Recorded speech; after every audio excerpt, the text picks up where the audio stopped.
Treasury Wine Estates. Lovely to be with you today. Super excited to chat to you and hear a little bit more about the world of talent and capability. But it'd be great if you could introduce yourself to the audience first off. Thanks, Alex. Awesome to be here. So I'm Olivia, as Alex mentioned. I am a senior talent and capability consultant at Treasury Wine Estates. I'm part of the enterprise talent and capability team, which oversees the learning and development for our employee base, who are globally dispersed. There's about 2,500 of them currently, and a real breadth of employee as well. So we span everything from supply and quite agricultural roles right through to corporate office style roles as well. Well, yeah, it's a super interesting role because you have to think about developing talent and capability for so many different types of functions across the whole world, like 2,500 people that are all performing different roles. How do you go about actually thinking about developing talent and capability across that many different divisions, and what are the sort of the key challenges that you're faced with in, I guess, developing a learning and development strategy for those people? Yeah, it's interesting because it's sort of evolved over the past few years, particularly with COVID and what that meant for individuals in general, let alone from a learning and development perspective. We, I think we've lent more into recognizing how important it is to build really, really great leadership capability. So we've known forever that leadership capability is important, but I think we now appreciate even more so the value of face-to-face learning, but also how we couple leadership capability with performance metrics. So we're obviously living in a world with rising costs, high inflation, and with that comes challenges around what our cost structure looks like. So how do we ensure that when we're building leadership capability, we're maintaining kind of the humanistic elements of it, but we're also delivering that alongside performance outcomes and really high accountability to results as well. But then it's also about scale and consistency. So making sure that we are really tapping into big groups of our management communities or leadership communities so that it's not just a handful of team members picked up to join a program, but we're actually looking at it in terms of which groups of people are going to have the most influence and engagement across the organization, and how do we ensure that the scale of our capability building is really broad and reaching as many people across the organization as it can get to, either directly or indirectly? Yeah, cool. So is it a fair assumption to make that in developing the leadership capability of your key leaders across core divisions, that you're kind of investing in almost peer-to-peer learning, like your leaders are looking to develop capability of their teams by firstly developing their own capability? Is that a fair assumption to make?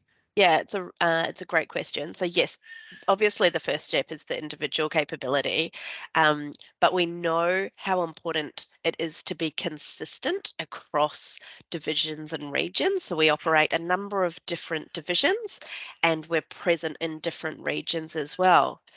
But and yes, you will have regional complexity due to cultural values, heritage, all of that stuff.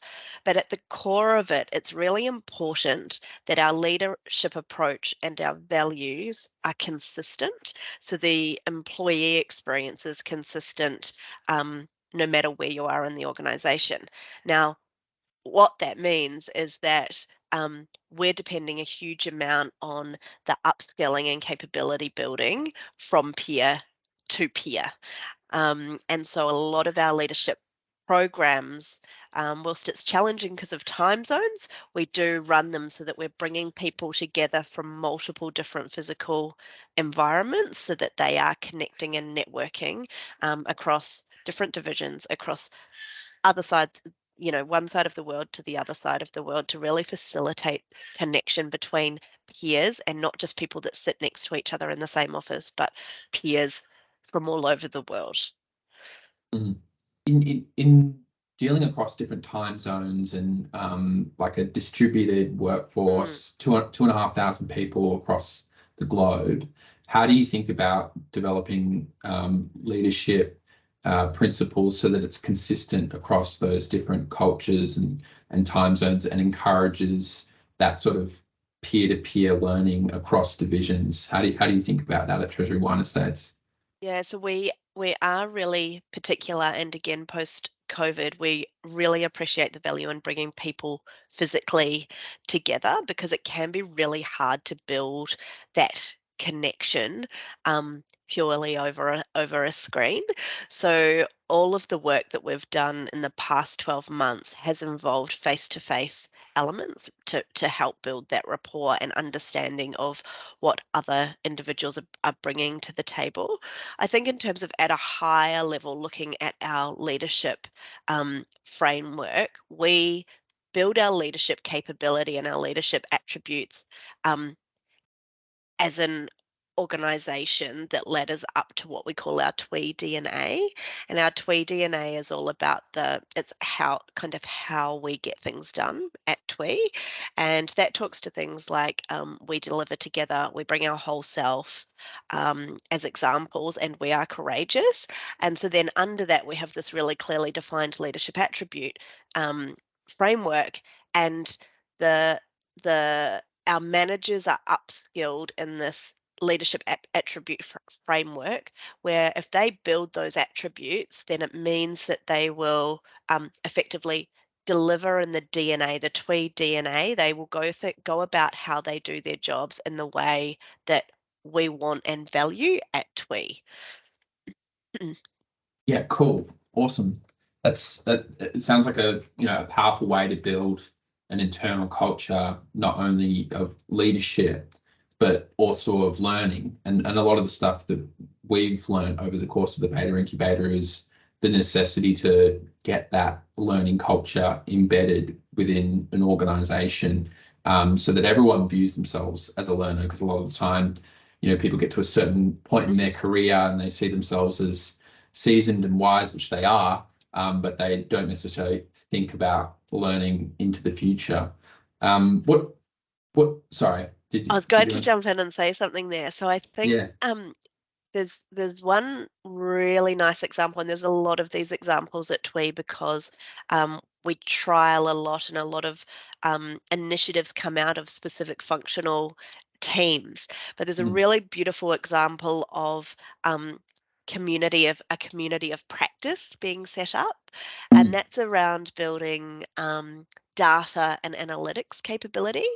And that has had a huge amount of traction. And I think there's something really powerful and wonderful in communities of practice being set up and built out from kind of the originating team. So if we need to build capability in data and analytics, it's not actually um, a a program that's built out of the enterprise capability team.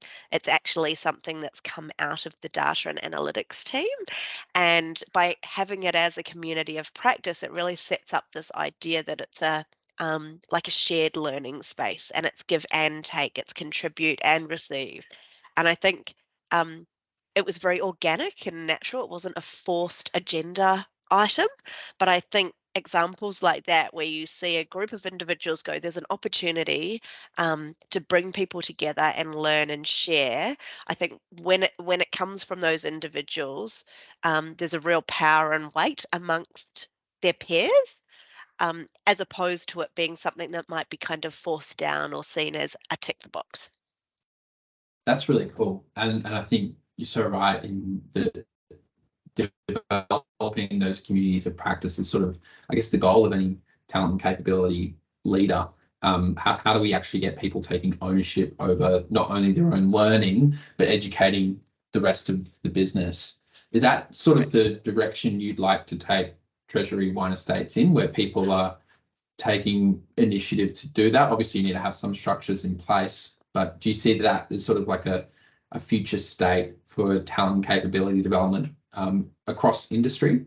Yeah, so great question. It is a real balancing act because obviously we haven't got the capacity and well, people just don't have the time in their diaries to have a community of practice for kind of every function or opportunity that might exist. So there is a balancing act of how do we have a structure and a disciplined approach to this so that people aren't overwhelmed with communities or learning shares.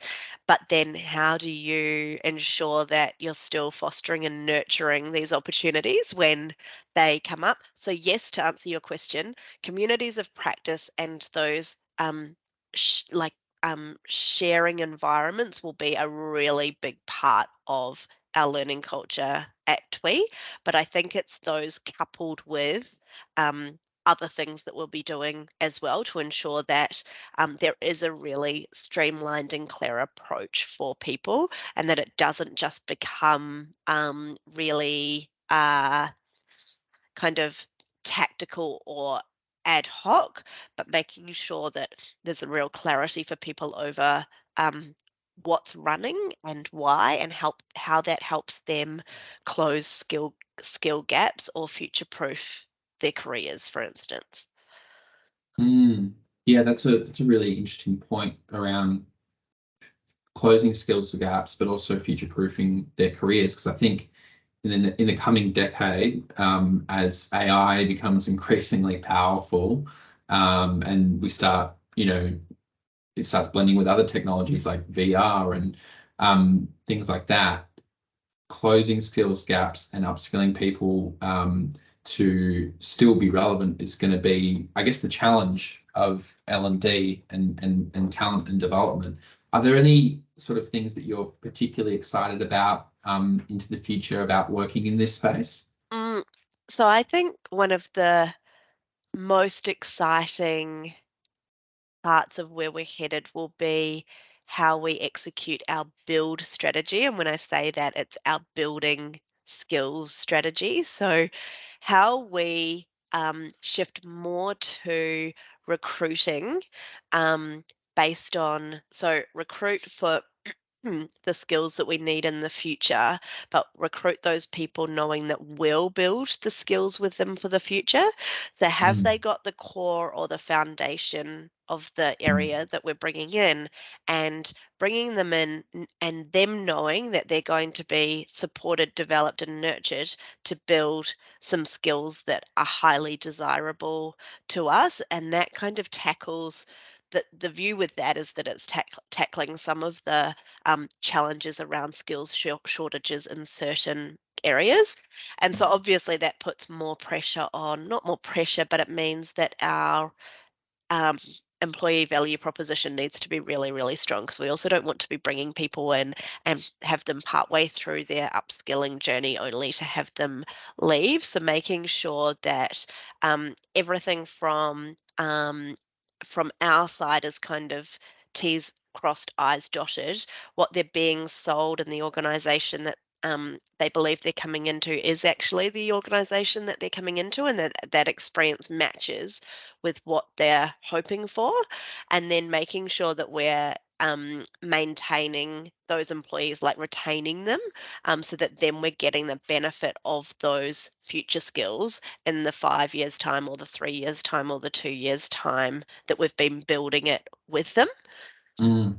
That, that's such a, I love that thought. And I think that's a really sort of nice note to end on, this idea that organizations are playing an active role in your skills development just as much as you are, and you really are sort of like partners. I really love that idea of an organization and what the directions that talent and capability development can go in. So thank you so much for that beautiful thought to finish on, Olivia, and your thoughts more broadly on talent and development and how it operates in your context.